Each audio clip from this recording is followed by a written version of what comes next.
Welcome back again to disposITion. We're getting close to the last presentation. Sorry for a little bit late here. Clare Hobby, who's going to be presenting for TCO, had a little problem with her video, so we're not going to get to see her today, but we're going to get to hear her. TCO, real quickly, TCO is a certification that was created by the Swedish Confederation of Professional Employees a lot of years ago. If you guys remember, if you're old enough, old CRT cathode tubes that used to sit on everybody's desk, and the Swedish Confederation of Professional Employees put together a standard, if you will, to make sure that these cathode tubes that were being bought didn't affect employees from an ecological or from ergonomic standpoint, and that's where TCO got its kind of start.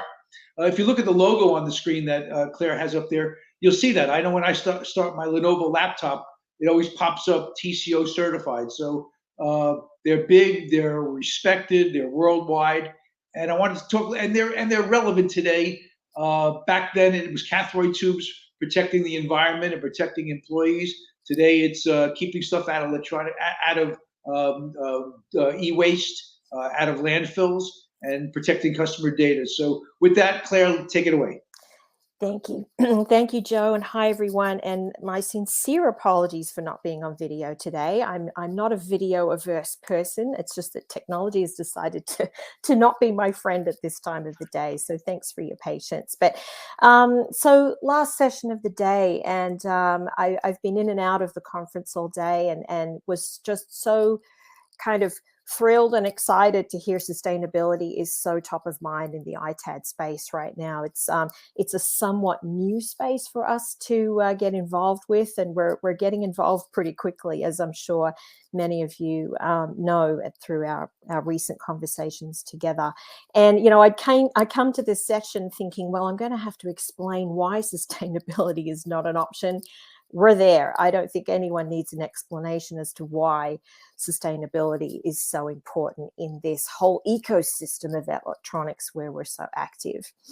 So just for context, Joe gave a great historical look at who we are and what we do, just for setting the scene of where we are today and why we're so interested in talking about reuse, refurbish, and extending that life cycle of the IT devices. We've been in this space since 1992, certifying devices. As Joe mentioned, way back, it was more about, you know, user health and safety. And we've evolved and matured since then. And now we are a pretty broad, fully fledged sustainability certification for IT products. So our work is very much upstream. We have a set of criteria that directly influences how products are designed, what materials are chosen, right down to the chemicals verification, for example, all the way through to what's happening in the factories. We have independent verifiers that go into the final assembly process, verify that ILO conventions, worker health and safety, codes of conduct, working hours and such are audited, but also verified and actually monitored on an ongoing basis. So at the end of the day, TCO certified is something that's kind of a plug and play certification that procurement around the world plugs into their policies, their specifications, their guides, if you like, as a way to choose more sustainable devices, but also to hopefully keep them out of landfill at the end of life. Our criteria are pretty broad. We're covering both the environmental piece, but also that supply chain social responsibility piece as well. When we're thinking about sustainability, that's the way we need to think. We can't just think of energy. We can't just think of carbon. We have to think of people as well. And when moving through this conversation today, we're going to see why that's so important, even from a climate perspective. So we verify the products that we certify and also the factories where they're made. And that's a mandatory process. So let's say an IT brand that we all know would come and say, we've seen demand for TCO certified from a bunch of end user organizations, banks, governments, what have you. That's their signal to go and apply for TCO certified. They put product samples through our independent testing process. We go into the factories. We get the factories into our factory monitoring system, which is a risk-based system for ongoing assessment. And then they are basically licensed to use our label connected with that specific model. And this verification is really what adds to the rigor of TCO certified and our ability to hold industry accountable for maintaining that compliance. We really focus on 4 main areas: climate, circularity, responsible supply chains, and safer materials, meaning we enable a lot of these areas. We don't work in the ITAD space, as we've talked about, but in the circularity space, we intentionally design our criteria to enable a more circular handling and management of that product throughout its life cycle. Things like replaceable components, ability to repair, and also safer substances, which is super critical for extending that life and making sure that when we're in that refurbishment and recovery phase, that we're not butting up with legislation that's banning certain substances that might be there.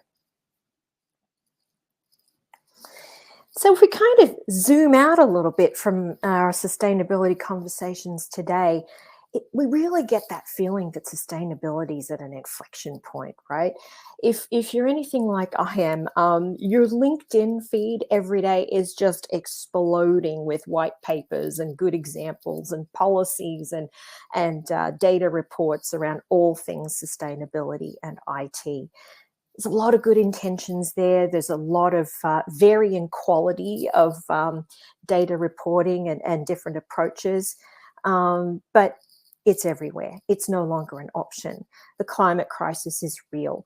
E-waste is not reducing, and we'll look at some numbers on that in a second. So it's clearly top of mind for an increasing number of organizations, not just like yours or mine, but throughout this ecosystem. The purchasers are definitely getting their heads around this as well. Regulations, and that's been touched upon a little bit today. This is really driving a lot of action at the design level, at the brand level. We've got in Europe, we've got the corporate sustainability reporting directives. We've got a new directive in the EU on green claims, which is really interesting. Not to mention a lot of the Inflation Reduction Act activity and right to repair and repairability scoring initiatives that are going on throughout the world. We've also got purchasers that are really interested in reporting back on things like modern slavery and this supply chain responsibility due diligence, and even connected to IT. They need the tools that they can report back that they're actually doing something that's verifiable in that supply chain. And of course, our stakeholders are really, really important here. And as it's been mentioned today, data. You know, the end users have targets. They're looking at scope 3. They're beginning to understand how important that manufacturing phase is and trying to get that data out of that supply chain. I was at a conference only a couple of weeks ago in the UK with a bunch of different purchasers, and we had a roundtable discussion on scope 3 and how are we all measuring scope 3. And we quickly realized of the 20 people around the table, there was about 20 different approaches. So it was a little bit of hands up in the air. We realized no one's actually figured this out to an undeniable point of accuracy at this point, but that cannot impede our progress on actually making those reductions. So we need to keep our eyes on that. And lastly, greenwash is alive and well. Don't think that it's disappeared. I think with this huge surge of interest in sustainability, we're also seeing a huge spectrum of credibility and verification and efforts that really make the impact we want. We don't want to be planting trees thinking that we're solving the problem, for example. E-waste. You know, it's only increasing. This, you know, we think about some of these more advanced topics in sustainability, supply chain, and scope 3, as we talked about. But at the very basic end of things, we've still got this e-waste crisis. And what we find, this is really a gateway conversation when we talk a lot with the purchasers, with the end users on these topics. And e-waste is often where they start. And we find that's a really great way to get their attention around not just avoiding e-waste, but how to move their procurement signaling further up the value chain. You know, how can we get their attention on what they buy in the beginning, how they buy it, and really thinking about relationships with ITADs, with how they think about refurbishment, how they think about lifetime extension at the very beginning. And they can use TCO Certified to do some of that work and influence product design so that it is usable longer, so that it can be more easily refurbished, for example. And governing all of this is kind of our North Star. Our research and other research projects have shown that of the lifetime emissions of the average IT product, in this case a laptop computer, we've got upwards of 80% of those lifetime emissions locked into the supply chain, in the manufacturing phase. Now, we come across way too many purchasers who say to us very proudly, well, you know, we really want to buy the most energy efficient products every time we buy. But if we look at that use phase, we're talking about just about 13% of those emissions are locked up there. And as we know, machines these days, we're not making quantum leaps in energy efficiency or speed, if you like. We really have to be tackling this 80%. And so what we need to think about is we don't want a use cycle, a purchase cycle, that is perpetuating that 80% time and time again, more than we need to. So if we're buying a new product every year or every third year, we're perpetuating that 80% with a product that could be easily made to last 5 or 6 years or even more. So this is kind of where we need to maybe together kind of retweak the purchaser's perspective of this life cycle and what they should be targeting. So what about procurement? Let's talk a little bit about some of the things we're hearing, maybe do a little myth busting and maybe be inspired a little bit about how all of us in the ecosystem can really start to educate them better, make them, influence them to make smarter, more strategic decisions about this life cycle. As we like to say, the end starts at the beginning. So here's a question we get all the time. The best approach is to buy products that are more energy efficient, right? So again, we've got to target this 80%. We tell them that is, if you buy a more energy efficient product, our calculations show that you need to use that new product somewhere in the realm of 40 to 60 years to compensate for that 80%. So here's a great opportunity to have that conversation with procurement. The other one is when we start talking about the circular economy. And the circular economy is one of those big beasts that everybody's kind of defining in their own way. One thing procurement talks to us about all the time is we send all our used IT equipment for recycling. So we're helping to drive the circular economy, right? Well, yes, but there's more high value things you can do. So there we really need to have that conversation about keeping the asset in its higher value use as long as we possibly can. And this is also a really great opening for us to get better acquainted with what ITADs are able to deliver in that front and bring the ITAD option into the conversation at that procurement stage. One really simple tool that we've developed for the purchasers we talk with is just a really a simple inverted pyramid, if you like. About how to think about a more circular approach, really thinking about what are you doing with the asset you currently have? Can you redeploy it? Can you think about longer service contracts, for example? This is a really difficult space for purchasers right now. Let's make no mistake. We shouldn't pretend this is simple. We have a lot of resistance from the industry. We have a lot of purchasers saying to us, you know, I asked this question, you know, how can I have a more circular, longer use of this product? But I get met with a sales pitch. So I think, to be fair, we're all trying to work out, you know, what is the sweet spot of longer use here? At what point should I look to hand this to a refurbisher? At what point can I procure refurbished products? At what point can I redeploy? And at what point should I consider maybe donation, but keeping it in use longer at its intended value? And then, of course, the refurbishment, remanufactured options are fantastic as a part of this approach before we think about recycling. So I think that's part of that. Earlier today, I heard a fantastic comment from one of the speakers saying, let's redefine the D in ITAD. Let's maybe look at how ITAD can move up in this hierarchy and be a part of this longer use dialogue, and bringing refurbished products into that procurement space. There's a huge problem with a lot of buyers around perceptions around refurbished products or remanufactured products. We need to do quite a bit of myth busting and education there as well. So would love to talk with the ITAD community about working together on that. Finally, before we get to maybe some juicy questions, you can always go to our website to learn about our criteria and our system for those who are interested in that. But we've also got a product finder. You can go and search everything we certify. We've got some basic sustainability performance indicators there as well. We've got a bunch of guides for purchasers. We've got a free course called Sustainable IT for Beginners. So there's a bunch of fun stuff to take a look at, and we welcome you there. And with that, I think, Joe, we can maybe Yeah, let's have a little conversation, Claire. Yeah, let's do it. Greenwashing. I mean, you know, Yeah.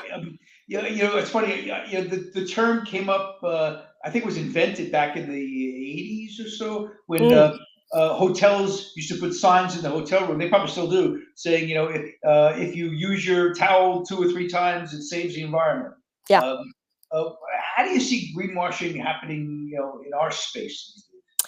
Yeah, I think there's different levels of greenwashing. Obviously, you have you know, claims like eco-friendly, which, you know, when it comes to IT, we can never claim that. We can't even claim the word sustainable, right? We are not. There is no IT product that is sustainable, meaning it has no negative social or environmental impacts. So I think we need to be very mindful of a simple thing such as language. We need to talk about more sustainable, towards sustainable. I don't think anyone's. I don't think it's a problem to really be, to recognize that this is a journey. Yeah. So everyone in the room should be really mindful about what they're claiming. And I think around data, that's a really good example of that, right? I think there's a big reliance right now on product carbon footprint data that is declared by industry. I think no one has really figured out how to do scope 3 correctly. So I think we need to be very mindful of, you know, this is a journey. We're all getting towards better data. But at the same time, we need to be really working hard on those actual emissions. But also things like product attributes, just really quickly, you know, battery life. We've had quite a lot of declared information on battery cycles. And when we go and test that, we find there's quite a lot of over-reporting on battery life, for example. So, yeah. Yeah, you know, it's funny. You know, you guys, TCO, that is, talks a lot to the manufacturers. You know, the brand holders. I mean, that's really, you know, that's your relationship, which we don't necessarily have. We find that, you know, that a lot of these manufacturers look at their own products as competition. And they might say one thing to TCO, but they do something else on the marketplace. You know, they maybe are more than willing to share, you know, their CO2 footprint when they produce the product, but they're not so willing to share the microcode so that you can put the product back into productive use. I think you guys can probably leverage that relationship probably better than we can. Yeah, I think, you know, this is part of the sticky space where we are right now as an ecosystem, not just us or the ITADs. I think this is changing a business model, right? I mean, the fact is, you know, the IT industry has been brilliant at creating a lot of great products that we replace quite frequently. Now we're at a point where we're asking the end users to ask for something else, and they're starting to do that. But the business model maybe has not fully caught up yet. So I think this is part of a process. Yes, we get a lot of data from the industry about what they're doing, where they are on certain things. But I think we need to really hone in on the fact that the end users are the business case for all of it. Yep, yep. The end users, I believe, have the most control. I mean, when they're sitting down with the brand holder, when they're about to make that initial purchase, if they can say, at the end of 3 years, we want to repair it ourselves, give us the parts, give us the diagnostics so we can repair it, or that we can pass it on to the next user. Right. That's when they have the leverage. But yet what happens is the brand holders say to them, well, don't worry about it. When you're done using it, we'll take it back, and because they want to keep it off the market. But that's not very green. Well, and I think that's where the 80% comes in too, right? We've got too many purchasers thinking about the 13%, right? That use phase.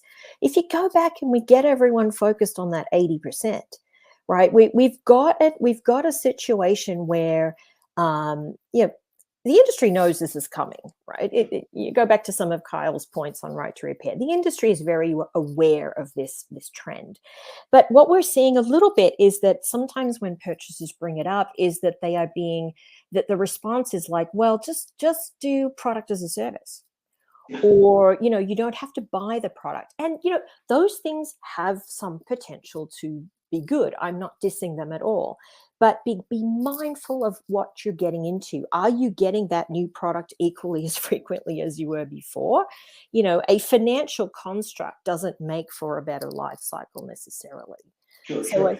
It does. They're killing the ownership society. I mean, if they say we'll take it back at the end of life, product as a service, you don't own it. You don't own it anymore. The manufacturer owns everything. And by the way, that was the model that IBM used back in the 1930s or 40s.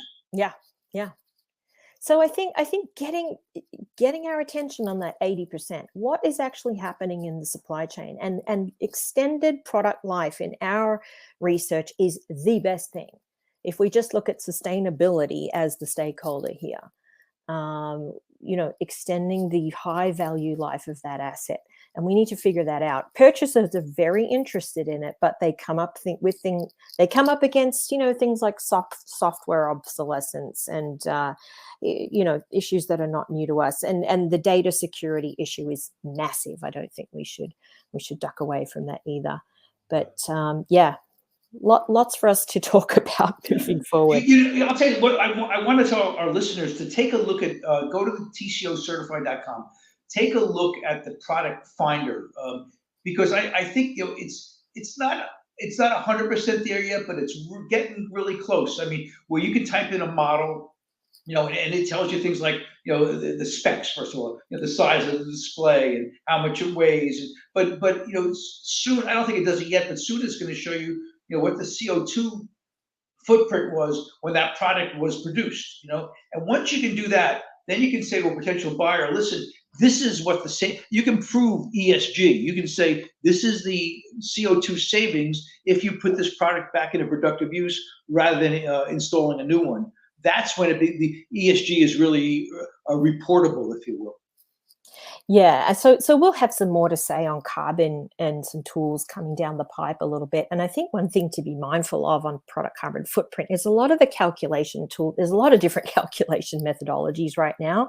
A lot of them are showing wildly different outcomes.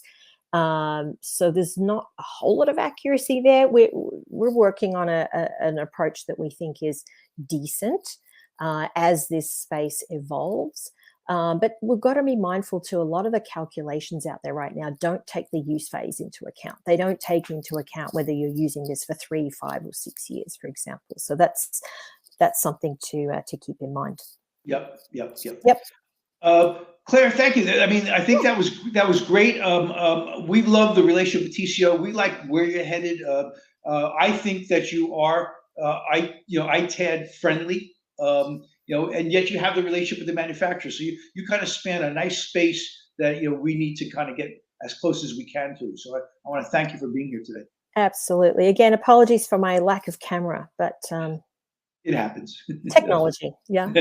Claire, thank you. We're going to disappear for just 30 seconds, guys. I'll be right back to wrap things up and tell you what's going on for the rest of the day. So I'll be Thanks, right back. everyone. Thanks, Claire.